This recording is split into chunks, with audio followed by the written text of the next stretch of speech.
दोस्तों कहानी शुरू होती है और हम 40 साल के मिथिलेश मुर्दाबाद को देखते हैं, जो कि एक सिंगल लौंडा होता है और अपने अपार्टमेंट में अकेला रहता है। मिथिलेश को एक्शन फिगर्स कलेक्ट करने का बहुत शौक है और अपने इसी शौक के चलते मिथिलेश ने अपने पूरे घर को एक्शन फिगर से भरा हुआ है। इसके अलावा मिथिलेश स्मार्ट टेक नाम की एक इलेक्ट्रॉनिक शॉप में भी काम करता था। एक दिन मिथिलेश के साथ काम करने वाले 3 हरामी उसे अपने साथ पोकर गेम खेलने के लिए इनवाइट करते हैं। अब मिथिलेश का भी आज तक कोई दोस्त नहीं बना था, इसलिए उसे इस बात की खुशी होती है कि कोई तो उसे इनवाइट कर रहा है, इसलिए वो उन्हें आज रात को मिलने के लिए हाँ बोल देता है। फिर रात को मिथिलेश पोकर गेम खेलने के लिए क्लब में जाता है, लेकिन फिर गेम खेलते वक्त वहां पर बैठे चारों एक दूसरे को अपनी मजदूरी करने की कहानियां बताने लगते हैं। लास्ट में मिथिलेश की बारी आती है, लेकिन उसने आज तक कभी किसी के साथ घचाघच नहीं किया था, इसलिए उसे इस बारे में कुछ भी पता नहीं होता। लेकिन अपनी इज्जत बचाने के लिए मिथिलेश अपने मन से ही एक झूठी कहानी बनाकर सुनाने लगता है। लेकिन बाकी के तीनों मजदूरी करने में एक्सपीरियंस थे, इसलिए वो मिथिलेश का झूठ पकड़ लेते हैं। फिर मिथिलेश सबको बता देता है कि वो एक वर्जिन है, तो ये सुनकर बाकी के तीनों उसका बहुत मजाक उड़ाते हैं।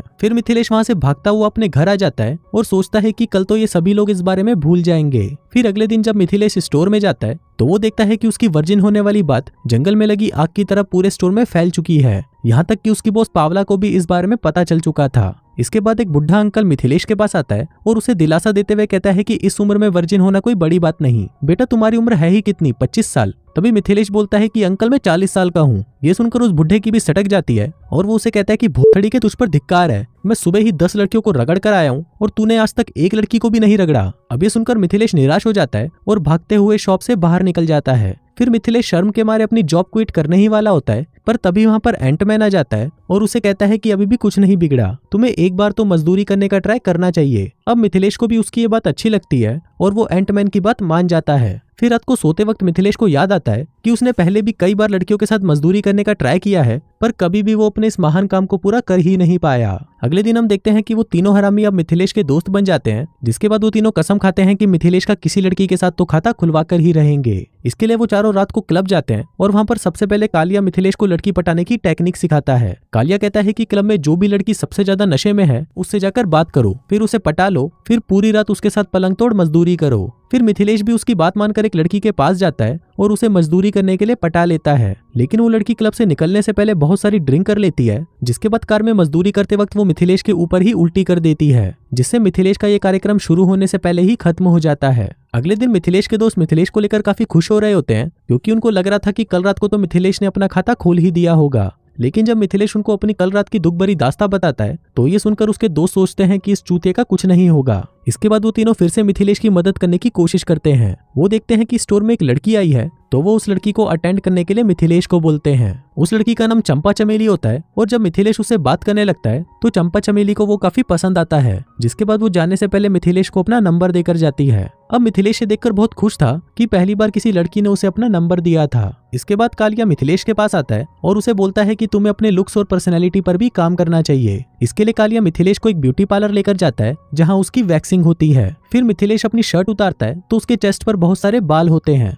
मिथिलेश के बालों को देखकर आंटी भी चौंक जाती है और अपने स्टाफ को कहती है कि आज मेरी सारी अपॉइंटमेंट कैंसिल कर दो, क्योंकि मेरा आज पूरा दिन तो इस भालू को इंसान बनाने में ही चला जाएगा। इसके बाद मिथिलेश की वैक्सिंग शुरू होती है और वैक्सिंग करवाते वक्त मिथिलेश को इतना ज्यादा दर्द होता है कि उसकी आत्मा उसकी चूचियों से बाहर निकल जाती है। अब मिथिलेश इस दर्द को झेल नहीं पाता और वैक्सिंग से बीच में ही उठकर वहां से चला जाता है। अगले दिन मिथिलेश बबलू बेगुनियाद को कहता है कि मैं बहुत बड़ा चोमू था जो मैंने कालिये की बात मानी। इस पर बबलू बेगुनियाद उसे कहता है कि तू चोमू तो अभी भी है, पर हमेशा हैंडसम दिखना ही सब कुछ नहीं होता, तुम्हारे अंदर कॉन्फिडेंस भी होना चाहिए। फिर मिथिलेश उसे चंपा चमेली के बारे में बताता है, पर बबलू बेगुनियाद उसे कहता है कि चंपा चमेली को सेट करने से पहले तुम किसी दूसरी लड़की के साथ पहले प्रैक्टिस कर लो। जिसके बाद वो उसे एक बुक स्टोर में ले जाता है। फिर वो वहां पर बेथ नाम की एक लड़की से मिलता है जो उसी स्टोर में काम करती थी। मिथिलेश बेथ से काफी देर तक बातें करता है और उसे अपनी बातों से इम्प्रेस कर लेता है। फिर रात को कालिया मिथिलेश की प्रैक्टिस के लिए एक प्रोस्टिट्यूट को बुक कर देता है, लेकिन वो प्रोस्टिट्यूट एक ट्रांसजेंडर था, जिसको देखते ही मिथिलेश वहां से भाग जाता है। फिर रात को एंटमैन मिथिलेश के घर पर आता है और वो उसे अपनी मियां खलीफा की रोमांचक कहानियों का पूरा कलेक्शन देते हुए कहता है कि आज रात को इन्हें देखते हुए अपनी हाथ गाड़ी जरूर चलाना। अब पहले तो मिथिलेश एंटमैन को मना कर देता है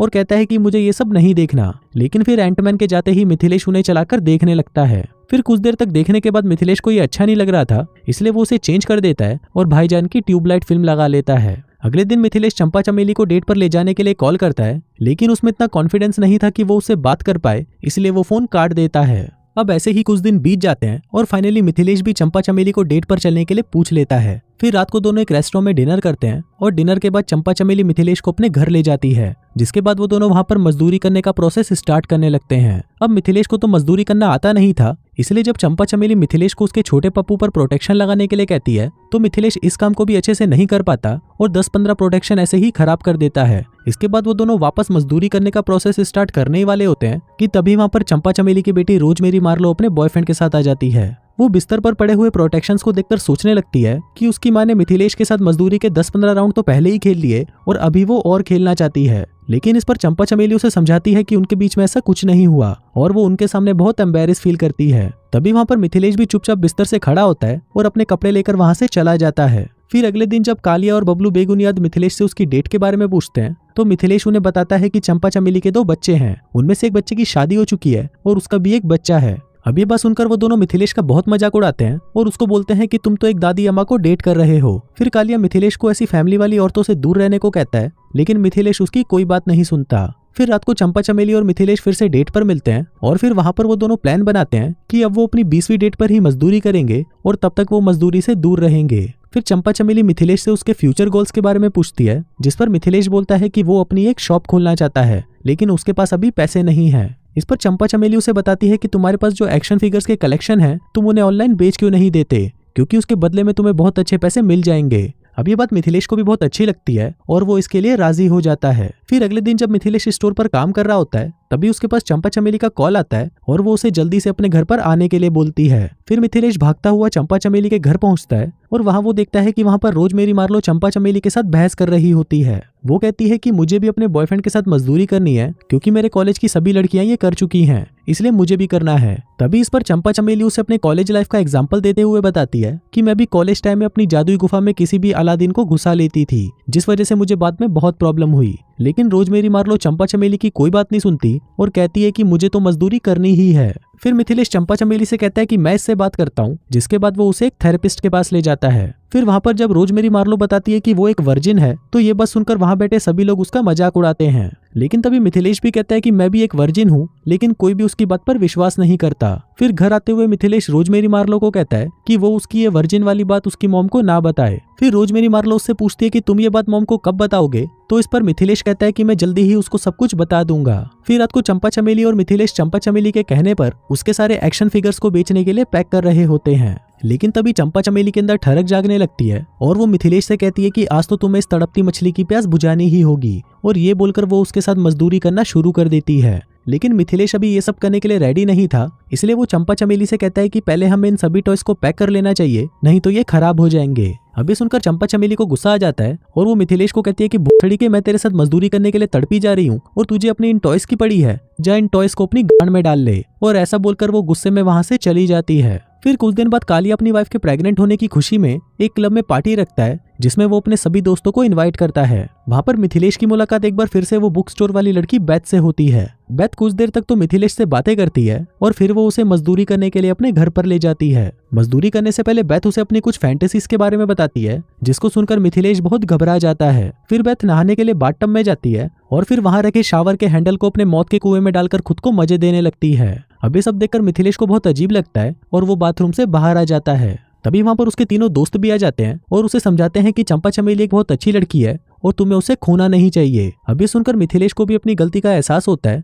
और फिर वो वहां से अपने घर चला जाता है। वहीं दूसरी तरफ रोजमेरी मार्लो भी अपनी माँ को समझा रही होती है कि सिर्फ मजदूरी ना करने की वजह से आप मिथिलेश को छोड़ नहीं सकती। मिथिलेश अजीब जरूर है, लेकिन वो एक बहुत अच्छा इंसान है। फिर चंपा चमेली भी मिथिलेश से माफी मांगने के लिए उसके घर पर जाती है। वहीं मिथिलेश जैसे ही अपने घर पहुंचता है तो वो देखता है कि वहां पर चंपा चमेली एंटमैन की दी हुई डीवीडीज को देख रही होती है। वो सोचती है कि मिथिलेश तो एक बहुत बड़ा ठरकी है और ऐसे ठरकी इंसान के साथ में नहीं रह सकती। उधर मिथिलेश उसको समझाने के लिए उसके पास जाता है, लेकिन चंपा चमेली वहां से भागकर बाहर आ जाती है और अपनी कार में बैठकर वहां से चली जाती है। फिर मिथिलेश भी साइकिल उठाता है और चंपा चमेली के कार के पीछे जाने लगता है। मिथिलेश चंपा चमेली के पास जल्दी पहुंचने के लिए एक शॉर्टकट लेता है, लेकिन तभी रास्ते में खड़ी हुई कार से उसकी टक्कर हो जाती है और वो जोर से नीचे गिरता है। ये देखकर चंपा चमेली भागते हुए उसके पास आती है और फिर फाइनली मिथिलेश चंपा चमेली को बता देता है कि वो एक वर्जिन है और इसी वजह से वो अभी तक उसके साथ मजदूरी करने से भाग रहा था। वहीं चंपा चमेली भी उससे माफी मांगती है और फिर वो दोनों एक दूसरे को चूसने लगते हैं। इसके बाद सीन शिफ्ट होता है और हम एक वेडिंग सेरेमनी देखते हैं जहाँ पर चंपा चमेली और मिथिलेश की शादी हो रही होती है।